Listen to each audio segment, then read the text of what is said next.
Bonjour tout le monde, j'espère que vous allez bien.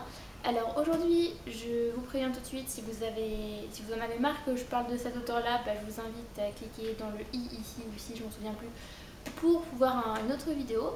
Parce que l'auteur dont je vais vous parler, je vous en parle très souvent, et je vous en ai même parlé dans la vidéo de la semaine dernière. Je pense que vous avez vite deviné, il s'agit de Marc Levy.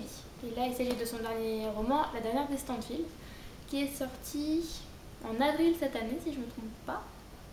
Oui, ça doit être ça. Alors, celui-ci, quand j'ai rencontré Marc Levy au salon du livre de Vannes au début du mois de juin, je l'avais pas encore lu. Parce que je l'ai acheté le matin même en fait. Je voulais qu'il me le dédicace avant que je le lise.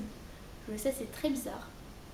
Mais enfin voilà, je me doutais en fait que j'allais aimer étant donné que j'aime ce que fait Marc Levy. Donc en gros, celui-ci, de quoi ça parle Donc c'est Eleanor Rigby. Oui, c'est son prénom, c'est pas son deuxième ou son troisième prénom, c'en est un seul, qui vit à côté de Londres, donc toute seule. Elle est reporter pour un magazine du style National Geographic. C'est pas celui-ci, mais c'est un magazine qui fait un peu le tour des beaux endroits du monde. Et un matin, elle reçoit une lettre, comme quoi, voilà, sa mère dit la lettre dit que sa mère a commis un crime il y a environ 35 ans, qu'elle a renoncé à une grande richesse et que, après, elle a eu sa fille. Et elle, en fait, elle n'y croit pas. Parce qu'elle se dit, non mais attendez, ma mère, elle a vécu... tellement...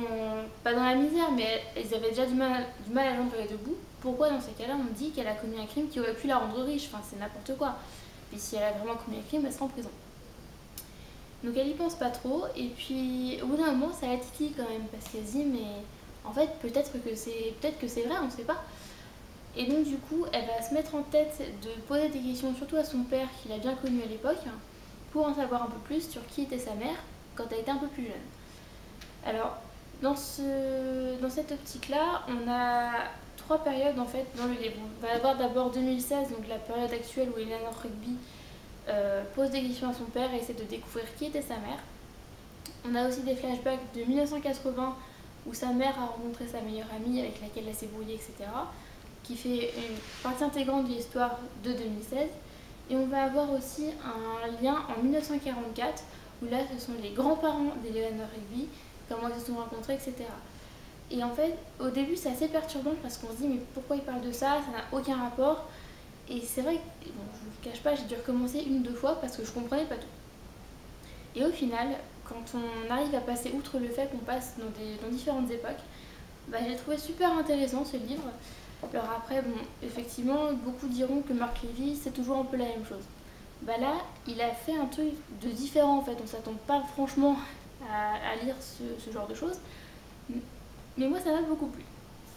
Alors, je suis d'accord avec vous, si vous voulez attendre qu'il sorte en poche l'année prochaine, attendez un an, parce que clairement, il sera beaucoup moins cher que là.